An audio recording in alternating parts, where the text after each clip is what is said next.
ચાલો chapter number 4 ધોરણ 11 science જીનીટ માટે આજના એમસીક્યુ છે આપણી પાસે આઈઆઈટી જેઈમાં પૂછાયેલા પ્રશ્નો છે, ખાસ ધ્યાનથી. ઓકે, હવે આજનો પ્રશ્ન, એક પથ્થરને એચ ઊંચાઈથી મુક્ત કરતા તે ટી સમયમાં જમીન પર પહોંચે. ઉપરથી પદાર્થને નીચે ફેંકવાનો છે અને ટી સમયે જમીન પર પહોંચે છે. બે બીજા પથ્થરોમાં એક પથ્થરને એચ ઊંચાઈથી ઉધ્વ દિશામાં ફેંકવાનો, પ્રારંભિક વેગથી, અને બીજા પથ્થરને આ જ ઊંચાઈથી નીચે તરફ યુ વેગથી ફેંકવાનો. તો તેમના જમીન પર પહોંચવા માટે લાગતા સમય T1 અને T2 હોય તેના માટેનો સંબંધ તમારે મેળવવો છે. તો આ T1 અને આ T2 આ ત્રણ વચ્ચેનો સંબંધ તમારે મેળવવાનો છે આપણે આ દાખલામાં. તો પહેલો જે ટોપિક છે એ પદાર્થને ઉપરથી નીચે ફેંકવાની વાત છે, મુક્ત પતનની વાત છે. તો મુક્ત પતનના સમીકરણ આપણી પાસે છે 3. v² - v02 is equal two 2AD, d is equal two v0t વત્તા 1/2 8t², અને v બરાબર v0 વત્તા 8. એમાંથી જે સુટેબલ રાશિ આપી હોય એ પ્રમાણે સૂત્ર તમારે વાપરવું. સૂત્ર ખાસ સુટેબલ રાશિ એટલે અંદર જે કંઈ સમીકરણમાં રાશિઓ આપેલી હોય અને એની કિંમત રકમમાં જે પ્રમાણે કીધેલી હોય એ પ્રમાણે સાદુરૂપ આપવાનું થાય. હળી, તેમાં આપણી પાસે એક સૂત્ર છે, d બરાબર v0t વત્તા 1/2 8t². ઉપરથી નીચે પડે એટલે d બરાબર h અંતર કાપે. તો h અંતર માટે ઉપરથી નીચે પડે એટલે શરૂઆતનો વેગ 0, ઉપરથી નીચે આવે એટલે શરૂઆતનો વેગ 0. તો h બરાબર v0t વત્તા 1/2 8t² a બરાબર g મૂકવાનો અને v0 બરાબર 0 મૂકવાના. તો v0 બરાબર 0 મૂકી દો, a બરાબર g મૂકી દો, અને કપાતું અંતર એટલે હાઇટ, h બરાબર 1/2 gt². તો આ પહેલા કિસ્સા માટે ટી સમય માટે આ સમીકરણ નંબર 1 મુક્ત પતન માટે. રેડી? ઓકે. બીજો પ્રશ્ન, હવે બીજા ટોપિકમાં એવું છે કે હવે પદાર્થને આપણે ઉધ્વ દિશામાં ફેંકવાનો છે એચ ઊંચાઈથી. તો હવે એચ ઊંચાઈથી ઉધ્વ દિશામાં એટલે ઉપર તરફ જાઓ છો, અહીંથી ઉપર તરફ જાઓ છો તો પ્રવેગની કિંમત માઇનસ લખવાની, ડી બરાબર માઇનસ લખવાનું છે. રેડી? તો v0t વત્તા 1/2 8t² ડી બરાબર h. રેડી? v0 એટલે શરૂઆતનો વેગ u લખેલો છે, સમય લાગે છે T1, 1/2 a બરાબર માઇનસ g લખવાના છે, T1² ઇન્ટુ j. ગતિ છે y અક્ષ પરની, અને મુક્ત પતનના સમીકરણમાં a બરાબર માઇનસ g અને d બરાબર માઇનસ h લખીને સાદુરૂપ આપવાનો છે. તો આ પહેલો પોઈન્ટ થયો તમારો. આ રીતે માઇનસ અંદરથી કોમન કાઢ લો, આમાંથી માઇનસ કોમન કાઢો, માઇનસ ઉડાડી દો, તો જવાબ આવે h is equal two ut1 વત્તા 1/2 gt1², 1/2 gt1². કારણ કે નીચેથી ઉપર લઈ જવા માટે સમય T1 કીધેલો છે અને ઉપરથી નીચે લાવવા માટે સમય T2 છે. તો નીચેથી ઉપર માટે સમય T1. એ જ પ્રમાણે આગળ એ જ યુ વેગથી ફરીથી ફેંકવાનો છે. તો યુ વેગથી અધો દિશામાં ફેંકો. તો ડી બરાબર utj T2 plus 1/2 gt2² into j. હવે આપણે પદાર્થને ક્યાં ફેંકવાનો છે? નીચે તરફ. અહીંયા પદાર્થને ઉપર તરફ ફેંક્યો ઉધ્વ દિશામાં, હવે અહીંયા પદાર્થને અધો દિશામાં નીચે તરફ ફેંકવાનો, એટલે h બરાબર ut2 વત્તા 1/2 gt2². રેડી? તો આ ત્રણ સમીકરણ આપણને મળી ગયા ત્રણ કિસ્સા માટે, 1, 2 અને 3. હવે સમીકરણ નંબર 2 માટે, સમીકરણ નંબર 2 આમાંથી આને સૂત્ર કરતા બનાવો ut1 ને. તો ut1 આ બાજુ તો h આ બાજુ. આગળ સમીકરણ નંબર 3માં ut2 ને સૂત્ર કરતા બનાવો, એટલે ut2 આ બાજુ તો h આ બાજુ. તો આ તમારું સમીકરણ આ. તો ut1 is equal two 1/2 gt1², ut1 is equal two 1/2 t1², અને ut2 is equal two 1/2 t2². Ready? તો આ પ્રમાણે સાદુરૂપ તમારે આપવાનું થશે.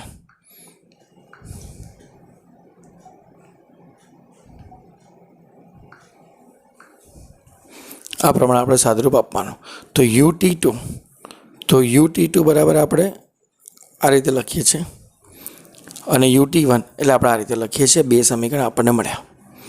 હવે આ બે સમીકરણ, સમીકરણ નંબર 4 અને સમીકરણ નંબર 5. તો સમીકરણ નંબર 4 અને 5માં u બરાબર સૂત્ર છે 1/2 GT².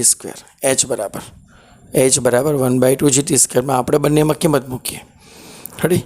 તો અહીંયા h બરાબર 1/2 GT² મૂકી દઈએ અને અહીંયા પણ h બરાબર 1/2 GT² મૂકી દઈએ. એનો મતલબ સમીકરણ નંબર 4 અને 5માં સમીકરણ નંબર 1ની કિંમત મૂકવાની છે.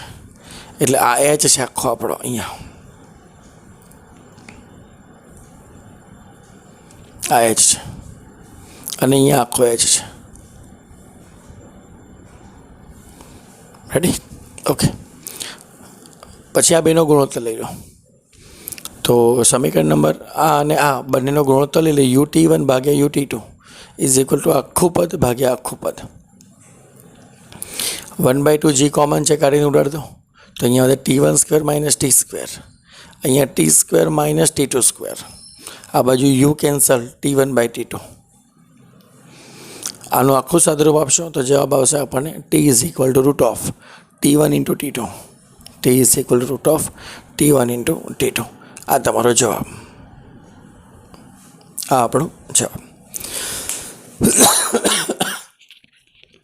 ઓકે, ચાલો આગળ. બીજો MCQ છે. આકૃતિમાં દર્શાવ્યા પ્રમાણે બે કણો A અને B ગતિ કરે છે. આ A કણ આમ ગતિ કરે છે, B કણ આમ ગતિ કરે છે. ઓકે. તો બીની સાપેક્ષે એનો વેગ કેટલો? તો બીની સાપેક્ષે એનો વેગ કેટલો? તો આપણે VA ઉપર દિશામાં વેગ 2 મીટર પર સેકન્ડ છે અને અહીંયા ખૂણો 90 છે. સમક્ષિતિજ સાથે લંબ દિશામાં ગતિ કરે છે. અહીંયા 30ના ખૂણે ગતિ કરે છે. રેડી? ઓકે. તો બંને માટે સાપેક્ષ વેગની વાત કરીએ. VA કઈ દિશામાં છે? 2 મીટર પર સેકન્ડ જે દિશામાં, ઉપરની દિશામાં. અને V2 અથવા VB કઈ દિશામાં છે? 30 ડિગ્રી ઉપર. એટલે 30 ડિગ્રી પર એટલે બે ભાગ પડે. VB cos θ અને VB sin θ. VB cos θ અને VB sin θ. તો આ VB cos θ અને VB sin θ બે ઘટક આપણે અહીંયા લખી નાખ્યા. રેડી? ઓકે. હવે V12 અને V21 એટલે બંને એકબીજાની સાપેક્ષ વેગ છે. એટલે એકની સાપેક્ષે બીજાનો વેગ અથવા બીજાની સાપેક્ષે પહેલાનો વેગ, એટલે બંને એકબીજાના પ્લસ માઇનસ છે. આપણે મેળવવું છે બેની સાપેક્ષે એકનો વેગ. એટલે બેની સાપેક્ષે એકનો વેગ એ શું છે? તો એકની સાપેક્ષે બેના વેગનું માઇનસ. તો આપણે કંઈક એવું સેટ કર્યું, minus as it is. V21 એટલે આની સાપેક્ષે આનો વેગ એટલે 30ના ખૂણે જાય છે. તો VB cos θ અને VB cos sin θ j. Okay. VB એટલે બે આપેલા છે, cos 30, VB એટલે બે આપેલા છે, sin 30. આનું સાદુરૂપ આપો એટલે જવાબ આવે √3i + j. એનું સાદુરૂપ આપો એટલે જવાબ આવે √3i + j. રેડી? આ મળ્યો તમારો બેનો વેગ. તમારે મેળવવો છે બેની સાપેક્ષે એકનો વેગ. એકનો વેગ કેટલો છે? 2. એની સાપેક્ષે આ પદ લેવાનું છે. એટલે આ બેનું સાપેક્ષ લેવાનું છે. આ બેનું સાપેક્ષ એટલે VA માઇનસ VB એટલે આ 2j માઇનસ આ આખું પદ, 2j માઇનસ આ આખું પદ. તો જવાબ આવે આપણો √3 માઇનસ √3 અને 1. ફરીથી આ 30ના ખૂણે છે, આ સિમ્પલ છે. તો આનો cos θ sin θ લઈ લો, આનો 2j લઈ લો, પછી બેનો સાપેક્ષતા લઈ લો, તો પણ તમારો જવાબ મળી જશે. સીધા હોય તો કોઈ ટેન્શન નથી. સાપેક્ષ વેગમાં આપણને ખબર છે કે સમાન દિશામાં હોય તો બાદબાકી થાય અને વિરુદ્ધ દિશામાં હોય તો સરવાળો થાય. સાપેક્ષમાં અહીંયા થીટા ખૂણે આપેલો છે, તો થીટા ખૂણા પ્રમાણે સેટ કરવાનું થાય તમારે. અહીંયા 30નો ખૂણો છે, અહીંયા 90નો ખૂણો છે. 90ના ખૂણા માટે નોર્મલ છે 2j. આના માટે છે VB cos θ અને VB sin θ. એ પ્રમાણે સેટ થઈ જાય છે. રેડી? તો આવી રીતે પણ સાપેક્ષ વેગના દાખલા પૂછાઈ શકે છે. એકદમ ધ્યાનથી ચેક કરી લેજો.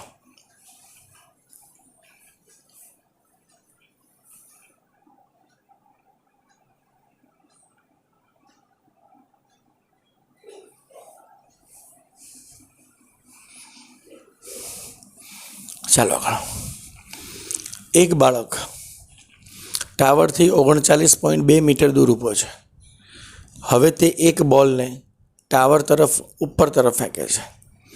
તો બોલના તળિયેથી 19.6 મીટર દૂરની બારીની નજીકથી પસાર થાય છે. તો બોલને પ્રક્ષેપિત કરવા માટે પ્રારંભિક ઝડપ કેટલી? મેક્સિમમ હાઇટ કેટલી છે? તો એક બાળક ટાવરથી 39 મીટર દૂર ઊભો છે, એટલે ટાવરથી 39 મીટર દૂર ઊભો છે. આવી રીતે એક બોલને ટાવર તરફ ફેંકે છે, એટલે અહીંથી આમ ફેંકે છે, અહીંથી આમ ફેંકે છે. તો બોલ તળિયેથી 39.6 મીટર દૂરની બારીની નજીકથી પસાર થાય છે. તળિયેથી 39.6 મીટર બારીથી આમ પસાર થઈ જાય છે. તો આપણે એ જે બારી છે એ હાઇટ છે એને આપણે મેક્સિમમ હાઇટ કહી દઈએ, કારણ કે બોલે છેલ્લામાં છેલ્લી ત્યાંથી જ હાઇટ પસાર કરી. હાઇટ ત્યાંથી જ પસાર કરી. તો 39.6. ઓકે. અને મહત્તમ અવધિ અથવા અવધિ અહીંથી કેટલો દૂર છે? 39.2. તો અહીંથી 39.2 આટલું કાપે અને ત્યાંથી પછી ગતિ કરીને પાછું આમ કાપે.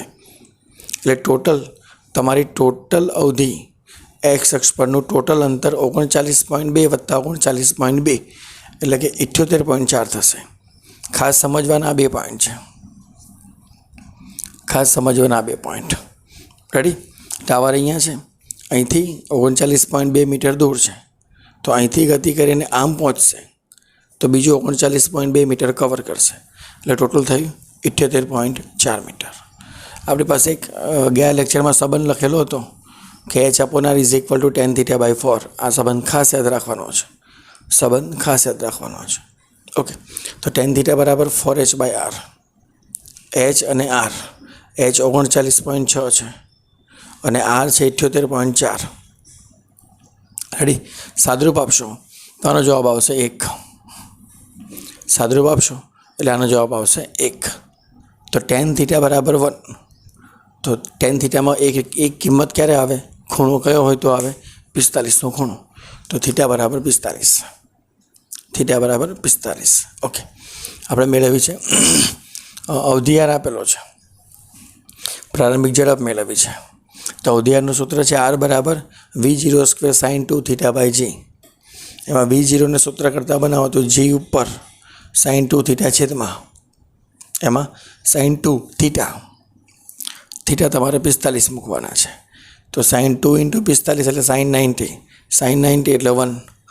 તો જવાબ થયો તમારો r × g માં r એટલે 78.4 અને g એટલે 9.8. રેડી? તો v0 સ્ક્વેર બરાબર 78.4 × 9.8 પછી એનું વર્ગમૂળ એટલે 27.72. વર્ગમૂળ કરી, કેમ કે અહીંયા વર્ગ છે તો વર્ગમૂળ કરીને સાદરૂપ આપવાનું થાય. રેડી? તો આ ખાસ ટાવરથી અમુક અંતર દૂર છે, ત્યાંથી બોલને ફેંકે છે, આટલી હાઇટથી નીકળે છે. તો આ મેક્સિમમ હાઇટ થઈ ગઈ. અને અહીંથી આ અંતર એટલે મેક્સિમમ હાઇટ સુધી કાપેલું અંતર, પછી બાકીનું અંતર એટલે ટોટલ અંતર અવધિ આર. રેડી? તો અવધિ આરને ખાસ સમજવાની વાત હતી આમાં, અવધિ આર.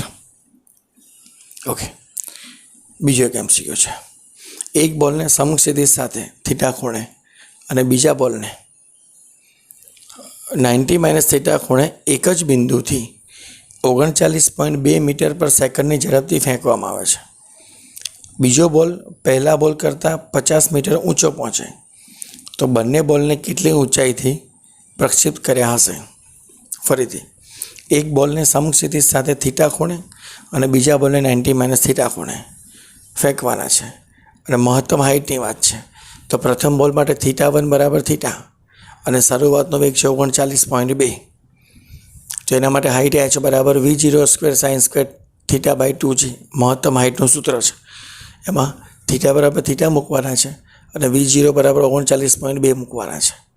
એને એઝ ઇટ ઇઝ રહેવા દો અહીંયા. રેડી? પછી બીજા બોલ માટે 50 મીટર પ્લસ હાઇટ પ્રાપ્ત કરે છે, એટલે આના કરતાં 50 મીટર વધારે. બાકી બધો data as it is. Angle છે 90 - થીટા, સાઇન 90 - થીટા એટલે cos theta. Sine 90 minus theta એટલે કોસ થીટા, એટલે આના બરાબર કોસ સ્ક્વેર થીટા લખવાનું થશે. આના બરાબર cos square theta. Ready? Okay. હવે બંનેને કેટલી ઊંચાઈથી પ્રક્ષેપ કર્યા હશે? તો પહેલાં માટે થીટા બરાબર થીટા મૂક્યો અને V0 બરાબર 39.2 મૂક્યા. બીજા કેસમાં V0 બરાબર 39.2 એઝ ઇટ ઇઝ, પણ થીટા બરાબર 90 માઇનસ થીટા મૂક્યો. 90 માઇનસ થીટાને આપણે કોસ થીટા કર્યો. ઓકે. હવે 1 અને 2નો સરવાળો કરીએ. હાઇટ મેળવવી છે તો h વત્તા 50 એટલે 2h વત્તા 50. આ બેનો સરવાળો કરો, એમાં 39.2/2g કોમન કાઢી નાખો. અહીંયા sine square as it is, આ સાઇન સ્ક્વેર 90 માઇનસ થીટા એટલે cos square theta as it is. Sign square theta વત્તા કોસ સ્ક્વેર થીટા એટલે 1. તો જવાબ થયો 39/2નો square into 2g upon 2g. તો આનું સાદુરૂપ આપેલું 28.4, 50ને પેલી બાજુ આપેલું માઇનસ, એટલે ટોટલ સાદુરૂપ 2h બરાબર 28.4. આ 2hને સૂત્ર કરતાં બનાવ્યા છે. 2h બરાબર 28.4, તો h બરાબર 14.2. h બરાબર 14.2. 14.2 શું છે? તો પહેલા પદાર્થની હાઇટ h બરાબર 14.2. પણ બીજા પદાર્થની હાઇટમાં શું છે? h વત્તા 50. બીજા પદાર્થની હાઇટમાં છે h વત્તા 50, તો h વત્તા 50 કરો તો 14.2 વત્તા 50. તો 14.2 વત્તા 50 એટલે થાય 64.2. રેડી? તો આ બંનેને આટલી હાઇટથી પ્રક્ષેપ કરેલા હોય તો તમારા એંગલ આવા સેટ થાય, 90 માઇનસ થીટા અને થીટા, 90 માઇનસ થીટા અને થીટા. બંનેને 39.2 મીટર પ્રતિ સેકન્ડના વેગથી સમાન દરથી ફેંકવાના છે, અલગ અલગ એંગલથી. તો હાઇટ અલગ અલગ જ હશે, તો હાઇટ પણ કેવી હશે? અલગ અલગ. ઓકે. ત્યાં છે MCQ નંબર તમારો 4. રેડી? હવે જ આપણી પાસે 5 નંબરનો MCQ. હવે આપણી પાસે 5 નંબરનો MCQ જરા ચેક કરીએ આપણે.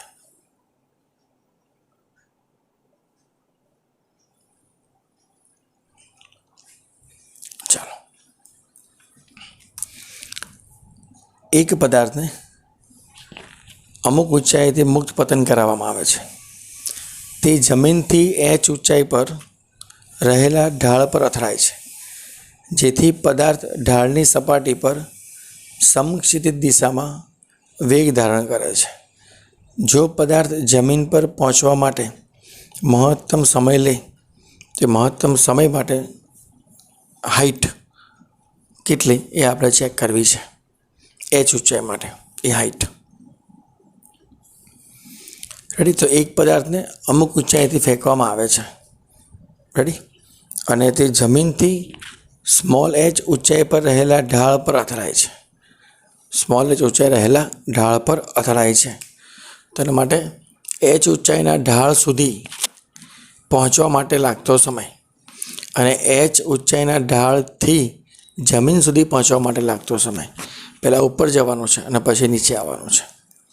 રેડી? તો આપણી પાસે સૂત્ર છે h બરાબર 1/2 GT².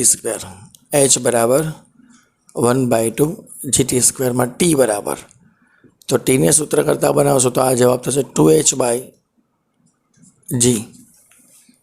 2h/g. તો h ઊંચાઈના ઢાળ સુધી પહોંચવા માટે લાગતો સમય, તો મૂળ હાઇટ ધારો કે h હોય અને અડધે સુધી h ઊંચાઈએ પહોંચવો છે, તો બાકીનો આ ભાગ, તો h માઇનસ h. રેડી? તો આ હાઇટ બરાબર h minus h into 2/g. 1 point. પછી h ઊંચાઈના ઢાળથી જમીન સુધી પહોંચવા માટે સમય t2, તો h ઊંચાઈના ઢાળની જ વાત કરવી છે, તો 2h/g. તો 2h/g. રેડી? એક ઢાળ પદાર્થને અમુક ઊંચાઈથી મુક્ત પતન કરાવવામાં આવે છે, ઉપરથી નીચે ફેંકવામાં આવે છે h ઊંચાઈથી, ધારો કે, અને તે જમીનથી સ્મોલ h ઊંચાઈ પર રહેલા ઢાળ પર અથડાય છે. એટલે આ રીતે હશે અને પછી ઢાળ આમ હશે. રેડી? તો આખી ઊંચાઈ h હશે અને આ ઊંચાઈ h હશે. ઓકે? તો જમીનથી h ઊંચાઈ. ઓકે, તો જમીનથી h ઊંચાઈ આ હશે. રેડી? તો એવું કંઈક સેટ થયેલું હશે આપણી પાસે. તો T1 અને T2 આપણને આ રીતે મળી ગયા છે. હવે ધારો કે બેનો સરવાળો કરો, T1 + T2, તો T1 + T2 એટલે કુલ સમય T, T1 + T2 એટલે કુલ સમય T. કુલ સમય T માટે આ સમીકરણને આ સમીકરણનો સરવાળો 2 - h/g પ્લસ √2h/g. ઓકે, હવે મહત્તમ સમયની વાત કરીએ છીએ. મહત્તમ સમય લે, તમને ગયા લેક્ચરમાં પણ વાત કરી હતી. મહત્તમ સેટ કરવા માટે આપણે ગયા લેક્ચરમાં વાત કરી હતી મહત્તમ કે ન્યૂનતમ.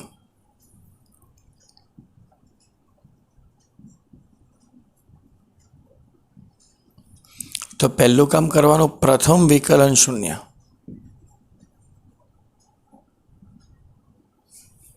ત્યાર પછી બીજું વિકલન.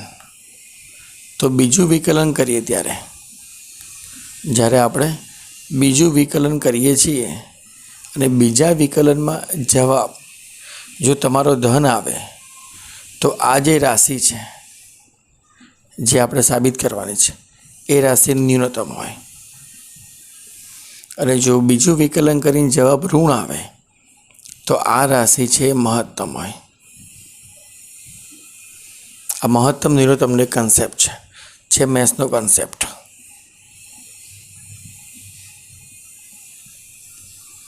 આ મેથ્સનો કન્સેપ્ટ છે. રેડી? તો ગુજરાત બોર્ડમાં આપણે અહીંયા સુધી ચેક કરવાનું છે, અહીંયા સુધી નીટ માટે. પ્રથમ વિકલન 0 કરી સાદુરૂપ આપી દેવું. તો ખાસ ધ્યાનથી વિકલન અહીંયા લખેલું છે પ્રથમ વિકલન 0, પણ બદલાય છે હાઇટ. તો અહીંયા સમયનું હાઇટ સાપેક્ષ વિકલન કરવાનું છે. કોનું? સમયનું હાઇટ સાપેક્ષ વિકલન કરવાનું છે આપણે, ખાસ ધ્યાનથી. રેડી? તો સમયના હાઇટ સાપેક્ષ વિકલનમાં શું કરવાનું? તો આપણે આખા પદનું વિકલન કરવાનું છે. તો d/dh = આખું પદ = 0. ઓકે, ખાસ ધ્યાનથી. હવે જો √2/g કોમન છે તો એને બહાર કાઢી નાખો. હવે અંદર શું વધ્યું? √h - h. √h - એટલે h - h ની 1/2, h - h ની 1/2. હવે h - h ની 1/2 એટલે ઘાત આગળ, ઘાતમાં 1નો ઘટાડો. તો ઘાત આગળ એટલે 1/2 આગળ અને એમાં 1નો ઘટાડો એટલે 1/2 - 1 એટલે -1/2. ફરીથી આનું વિકલન કરીએ છીએ. રેડી?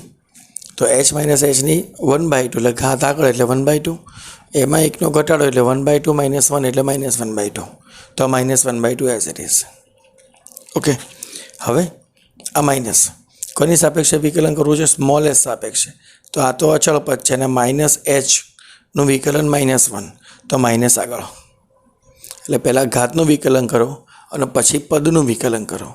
તો ઘાતનું વિકલન કર્યું આપણે 1/2 પ્રમાણે અને પદનું વિકલન કર્યું માઇનસ પ્રમાણે. તો માઇનસ આગળ 1 આવે. અહીંયા √h, તો ઘાત આગળ, ઘાતમાં 1નો ઘટાડો. ઘાત આગળ અને ઘાતમાં 1નો ઘટાડો. ઓકે, હવે આખું પદ આ બાજુ જશે 0 થઈ જશે. આખું પદ આ બાજુ 0. રેડી? અને આ બાજુ આ માઇનસવાળો પદ છે ને પેલી બાજુ લઈ જાઓ એટલે પ્લસ આવે. 1/2 ઉડી જશે. રેડી? પાવર પણ ઉડી જશે. રેડી? તો સાદુરૂપ h - h અને h - h = h થશે. તો h = half of maximum height.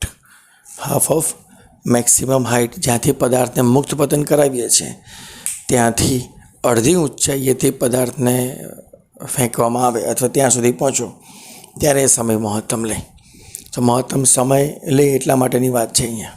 મહત્તમ સમય થાય એના માટેની વાત હતી. રેડી? તો આ બધા MCQ તમારા IIT JEEના જૂના વર્ષના પૂછાયેલા પ્રશ્નો છે જે સારા લાગી લીધેલા છે. રેડી? ફરીથી કહું છું, રિપીટ કરતો જ રહું છું કે તમારે NCERT બેઝ કમ્પ્લીટ કરવાનો છે. ટેક્સ્ટ બુકના દરેક કન્સેપ્ટને ક્લિયર કરવાના છે, એક પણ કન્સેપ્ટ છોડવાનો નથી. એકદમ પરફેક્ટલી કન્સેપ્ટ ક્લિયર કરવાના છે અને જે કંઈ સર ભણાવે, જે કંઈ નોટ્સ બને એને ફરીથી રિપીટ કરવાની છે. રિપીટ કરશો તો વધારે ને વધારે ખ્યાલ આવશે. અને વિડીયોમાં જ્યાં સુધી ખબર ન પડે ત્યાં સુધી રિપીટ કરતા રહેવું. રિપીટ કરતા રહેવું. વધારે પણ ડાઉટ હોય તો પછી મેસેજ કરી દેવો, વોટ્સઅપમાં સેન્ડ કરી દેવો. રેડી? તો આપણી પાસે 5 MCQ હતા JEE નીટ માટે. નેક્સ્ટ ટાઈમ મળીએ છીએ. આનાથી વધારે MCQ માટે. ચાલો મળીએ.